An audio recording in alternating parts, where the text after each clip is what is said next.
بسم الله الرحمن الرحيم الحمد لله رب العالمين وصلى الله وسلم وبارك على نبينا محمد وعلى آله وصحبه أجمعين رب اشرح لي صدري ويسر لي أمري واحلل عقدة من لساني يفقه قولي اللهم علمنا ما ينفعنا وانفعنا بما علمتنا وزدنا علما. In the history of the Holy Land, we have reached the year 2000. That's about 25 years ago. And in that year, the year 2000, in September of the year 2000, so almost exactly 25 years ago, the Muslim world witnessed the eruption of one of the most significant uprisings in the history of modern Palestine. And that uprising is known as Al-Intifada Al-Thaniya, the second Intifada, also known as Intifada Al-Aqsa, the Al-Aqsa Intifada. So that started in September of the year 2000, and it lasted for a little bit more than 4 years. It ended in early 2005. So to understand the Intifada of Al-Aqsa Intifada, we have to know the events that led to it. What sparked that Intifada? What were its causes? And what were its consequences? So just a few months before this Intifada broke out, as we mentioned, it broke out in September of the year 2000. Just a few months before that was the Camp David summit that was held in July of 2000 in the United States at Camp David.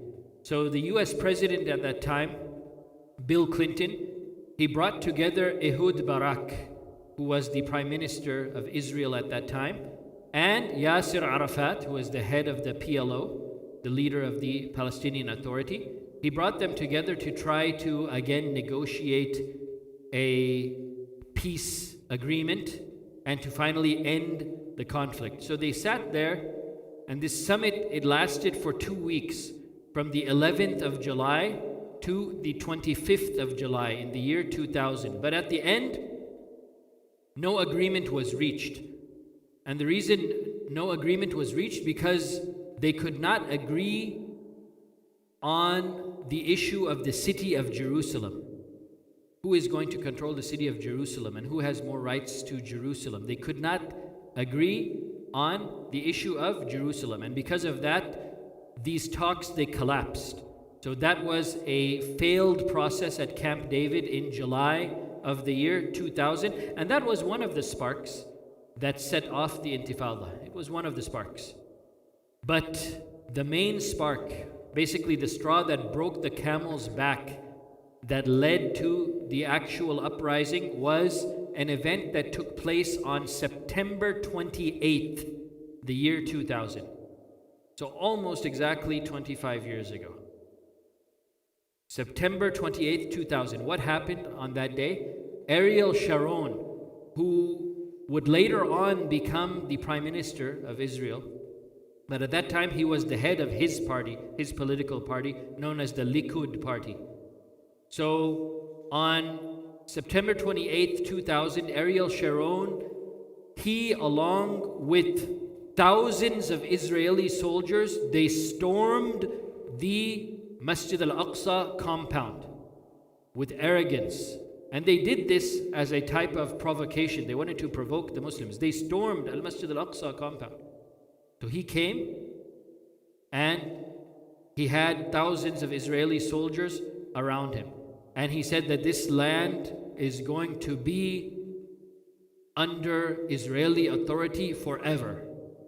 So he said that in front of the Muslims right there at Al-Masjid Al-Aqsa. So of course this is going to provoke a response. So the response was immediate. And the Muslims, they rose to defend Al-Masjid Al-Aqsa. And that same day, 5 Palestinians were martyred. And about 100 were wounded. Right? That same day, the Intifada started. And that was the main spark that ignited this Intifada. Ariel Sharon coming into the Masjid Al-Aqsa compound. But it was not the sole cause. It was not the only reason that caused this great uprising. There were many things that led to it, but this was basically the straw that broke the camel's back. But this anger had been building up for years. And there were many reasons behind the beginning of this intifada.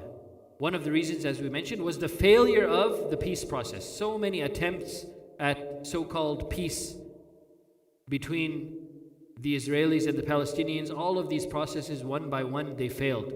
Now this time the negotiations had stalled and Israel refused to move to the second stage of negotiations and agreements.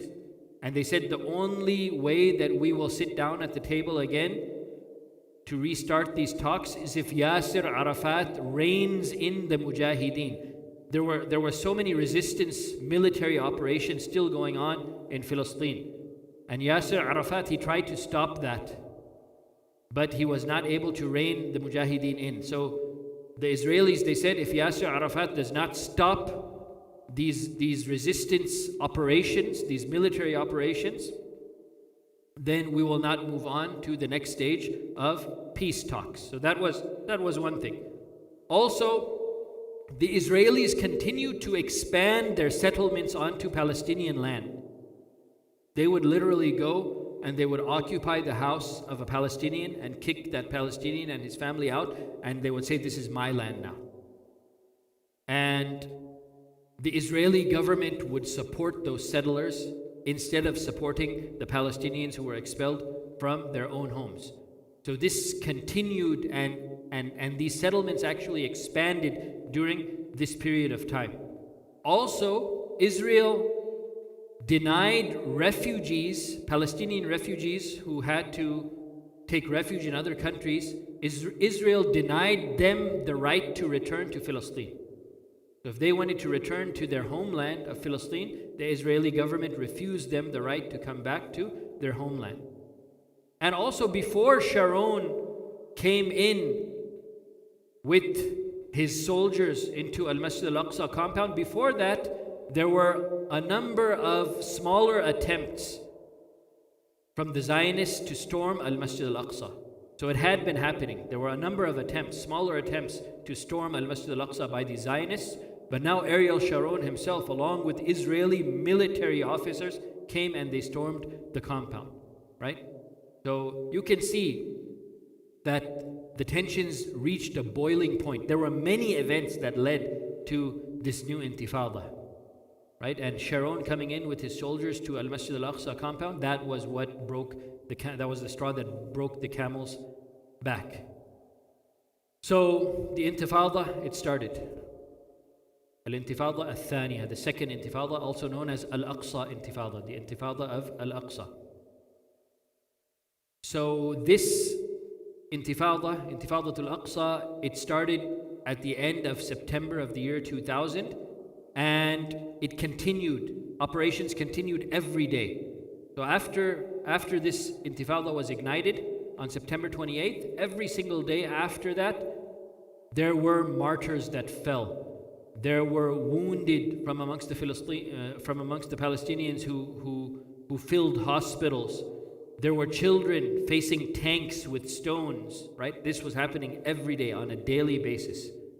And this intifada was widely televised, right? The global media, they were there on the ground, and there were images every day forcing the world to watch. And I'm sure many of you remember that time period. It wasn't too long ago, about 25 years ago. We remember seeing those videos and those images on TV. And the turning point for global opinion came with the killing of a young child named Muhammad al-Durrah. And I'm sure everyone has that image in their mind. You've seen this picture and you've seen this video many, many times. Muhammad al-Durrah, he was a young child who was shot dead while he was clinging to his father, right? His father was trying to protect him, and the kid is trying to hide behind his father from the bullets of the Israeli soldiers.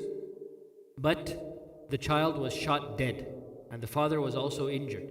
And this footage, it was captured by French television, Channel 2. of French television. They were the ones who actually caught this on video, and it was broadcast worldwide. The killing of a young child, Muhammad al-Durra, who was trying to protect himself behind his father, and his father was trying to protect him, but they shot the child and they killed him. And this was televised for the whole world to see who the IDF really are, right? So with this footage, global opinion started to change. And the funeral of this young boy, Muhammad al-Durra, rahmatullahi alayh, it was shown throughout the world. It was televised internationally. And really it affected the conscience of millions of people who viewed worldwide. So children had been killed before. This was not the first Palestinian child who was killed by the Israeli military. And he wasn't the last either, right? But that moment that was televised, it symbolized the brutality of the Israeli government and the IDF in front of the entire world, right? And I'm sure many of you have seen that image and you remember that image, right? It's something that's ingrained in the minds of people. So after this, the Muslim world, it erupted in mass demonstrations worldwide, and Israeli embassies in different countries were attacked, right? But meanwhile, what is Yasser Arafat and the Palestinian Authority doing in the wake of all of this? What are they doing? What did they do? They cracked down more on the Palestinian resistance groups, right? And even though the Palestinian people, they wanted to revolt, their leadership, the Palestinian Authority under Yasser Arafat, they're cracking down on those who want to fight back. But as the year 2001 came in, the Intifada, it continued to grow in strength. And these resistance operations, they increased. Even though Yasser Arafat was trying to keep them down, he was not able to stop everything, right? So the resistance operations increased, and Israel was actually shook very deeply. They didn't realize that this Intifada would become so strong. And they didn't realize that they themselves would be affected so deeply. They thought that they could crack down and they could stop it like they had done so many times throughout the decades. But this time they were having a hard time, and they were affected much more severely than they thought they would be affected. So Israel was really shook with this Intifada. And every time there was a new resistance operation and there were Israeli casualties, Israel blamed Yasser Arafat. And the Palestinian Authority, because they didn't want to be blamed, they arrested hundreds and hundreds of these resistance fighters. So within the first 12 months of the Intifada Al-Aqsa, the Palestinian Authority officially declared that they had prevented and stopped 110 resistance operations against Israel before they could be carried out.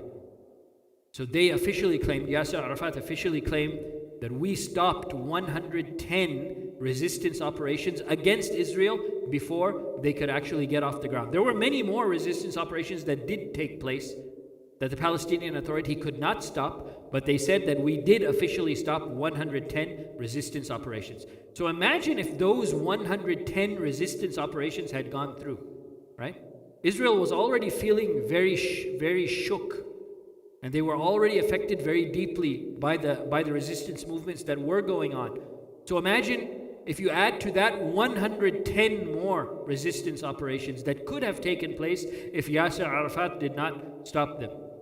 Right? It would have been a big blow to the Israeli army and the Israeli government, right?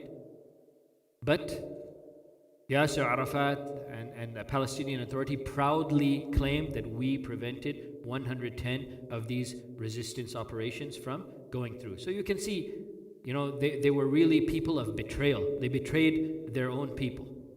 But even with all of this betrayal and all of these arrests, the Intifada, it continued and it blazed on, alhamdulillah. Now, one of the most prominent figures of that period was a fighter who was a commander from the Izzuddin al-Qassam brigades, a man named Mahmoud Abu Hannoud. And he had previously already survived 3 Israeli assassination attempts. Israel tried to assassinate this man not once, not twice, but 3 times, and they failed. And he continued to fight even after they attempted to assassinate him so many times. This man, alhamdulillah, he continued to fight. And there was a period of time actually where Yasser Arafat imprisoned this man as well. So the time that he was imprisoned, that was the only time that he was not fighting. But once he was released, he continued to fight, and he continued to lead these regiments against the Israeli military, and he continued to carry out these resistance operations. So for 4 years, Israel considered this man, Mahmoud Abu Hannoud, they considered him as their most wanted man, right? And they hunted him down. And they said that he was the mastermind of many of these resistance operations that were taking place. And he was the mastermind of many of those operations. And they knew it, and they wanted to get rid of him. So finally, in November of 2001, they were able to find him. How were they able to find him? The Israeli military had some traitor Palestinian collaborators working with them. And they were basically spies, Palestinian spies for the Israeli military. So they informed the Israelis of the location of Mahmoud Abu Hannoud. And with that information, Israeli jets bombed his car. They used a jet to bomb his car, right? Look at this. They used Israeli jets to actually come and bomb his car, and they killed him and 2 of his companions who were with him in the car. That was in November of 2001. They assassinated Mahmoud Abu Hannoud, rahmatullahi alayh. So the martyrdom of Mahmoud Abu Hannoud, it was a heavy blow.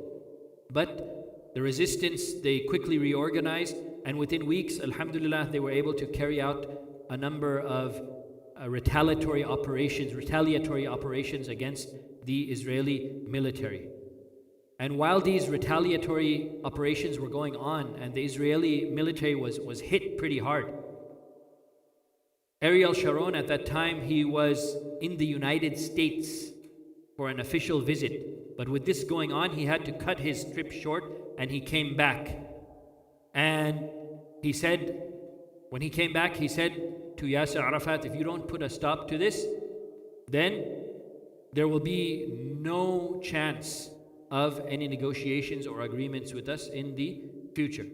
So Yasser Arafat, in response, he responded with mass arrests once again. He started arresting anyone who was participating in these resistance movements. So many Palestinians were arrested by Yasser Arafat, including figures like Ismail Abu Shanam. He was another very brave resistance figure during this time period. And Yasser Arafat had him arrested along with many others as well. Now, meanwhile, while Yasser Arafat is cracking down on his own people, arresting his own people, Israeli jets began bombing Gaza, and they also began bombing the West Bank.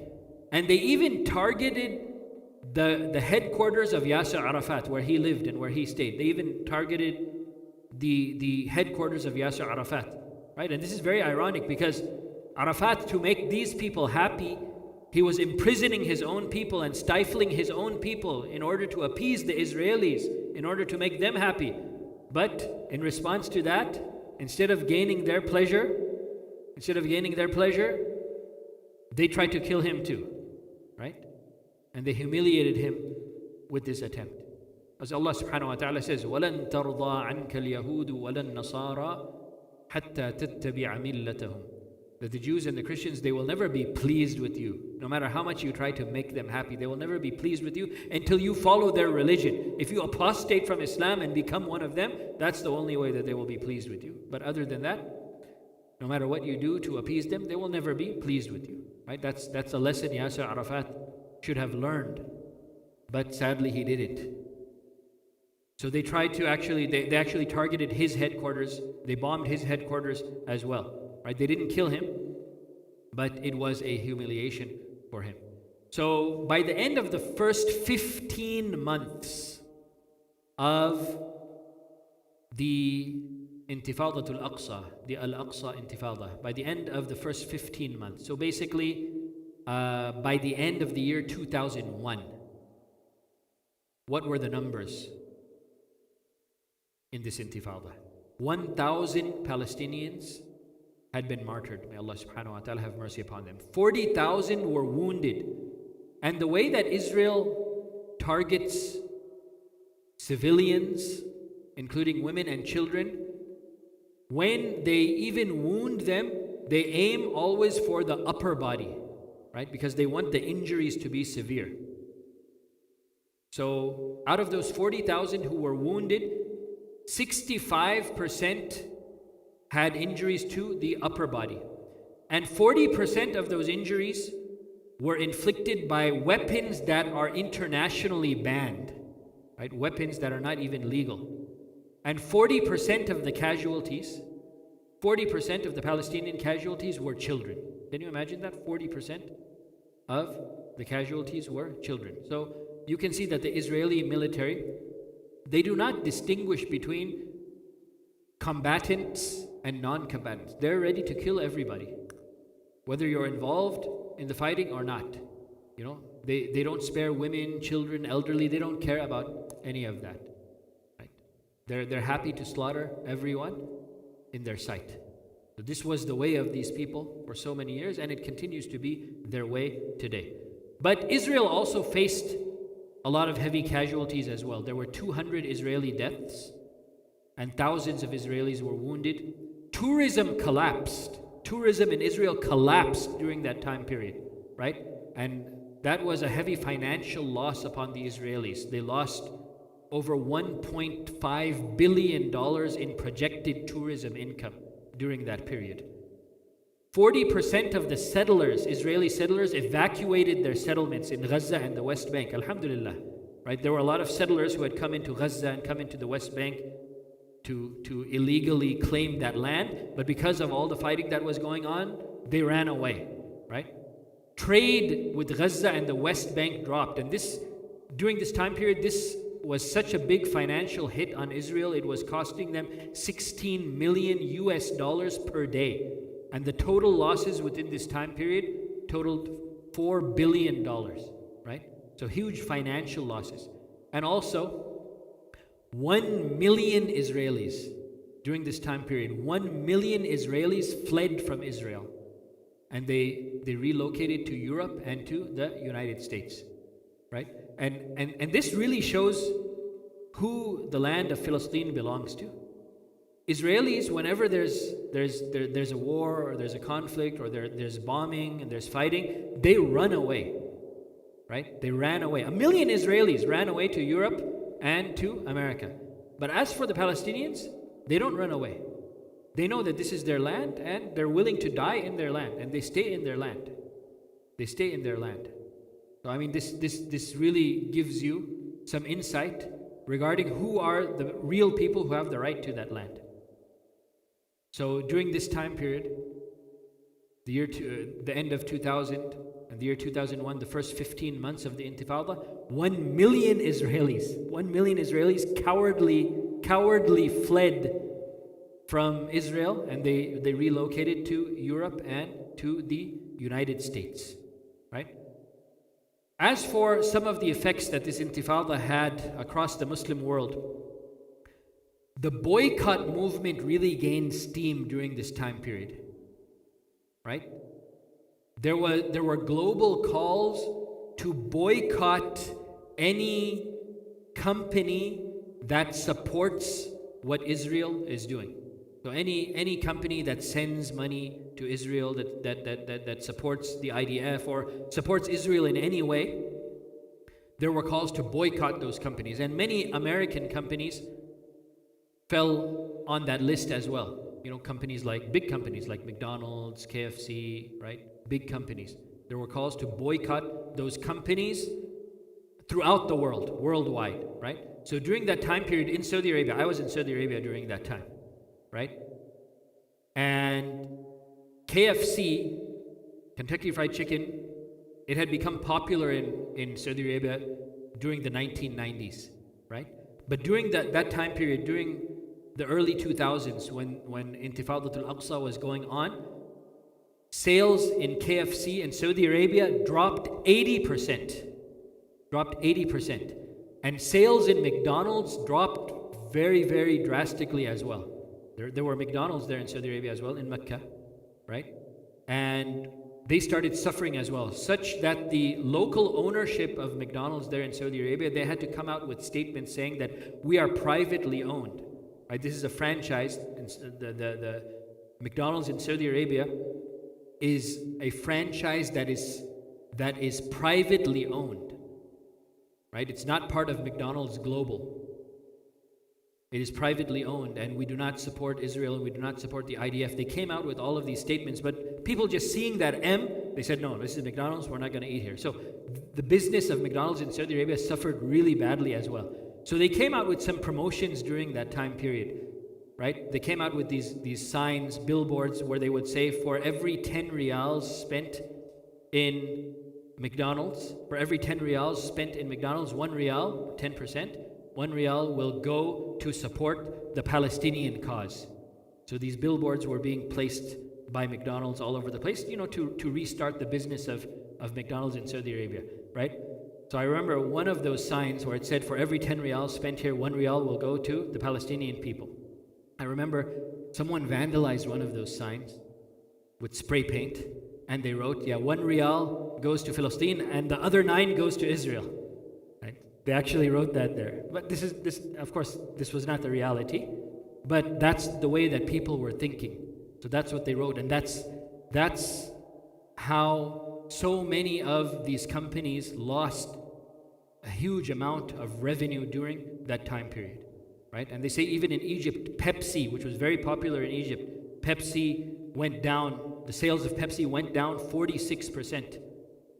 In Egypt during that time period. So these boycott movements were actually very, very successful. And alhamdulillah, the Arab countries in the Middle East showed a lot of support to the Palestinians during this time period as well. Saudi Arabia, under the Crown Prince Abdullah ibn Abdul Aziz rahmatullahi alayh, he actually announced official support for the Palestinians during this time period. And he introduced a $1 billion fund for the Palestinians. $1 billion for the Palestinian cause. And part of that was earmarked to help rebuild the damaged parts of Al-Masjid Al-Aqsa. So he pledged $1 billion to Palestine for the Palestinian cause. That was Crown Prince Abdullah, who later became the king of Saudi Arabia. And alhamdulillah, he was a man of great honor, and he really supported the Palestinian cause, right? So the global image of what was going on in Palestine, it started to shift. And the Arab media, they began to project the Palestinian narrative globally for the first time, right? Before this, the perspective that you were getting in the media was always the Israeli perspective, right? Because it was usually Western media that was covering everything. The US media, European media, they're covering the events that are taking place in Palestine. So of course, they're going to paint it with their own brush. But now the Arab media, they got involved and they began to project the Palestinian narrative globally for the first time. So alhamdulillah, that had a great effect, right? So during this Intifada, Al-Aqsa, the Intifada that started in September of 2000 and it lasted until early 2005. This Intifada showed the people that all of these attempts at peace, right, all of these so-called peace treaties, the Oslo Accords and Madrid and all of these so-called peace treaties or these peace talks, they were all failures. It became clear now that this is not the way, that there has to be resistance to the injustice that is going on. So this Intifada really started to strike fear into the hearts of the Israelis. They really felt scared this time, right? And that's why we mentioned 1 million Israelis ran away during this Intifada. 1 million, that's a big number. 1 million of them ran away to Europe and the United States, right? So it really reshaped the global narrative of what was going on in that land. So that was the second Intifada, known as Al-Intifada Al-Thaniya, also known as Intifada Al-Aqsa, the Intifada of Al-Aqsa. So inshallah we'll stop there for today bi'idhnillah, and inshallah next week we'll continue with more of the events that took place during that time period in the Holy Land bi'idhnillah. Jazakumullahu khair wa barakallahu feekum, wallahu alam, wa sallallahu wa sallam wa baraka ala nabiyyina Muhammad wa ala alihi wa sahbihi ajma'in.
Assalamu alaikum wa rahmatullah. If you have a car in the basement, please remove it. I will be closing the basement. Jazakum Allah khair.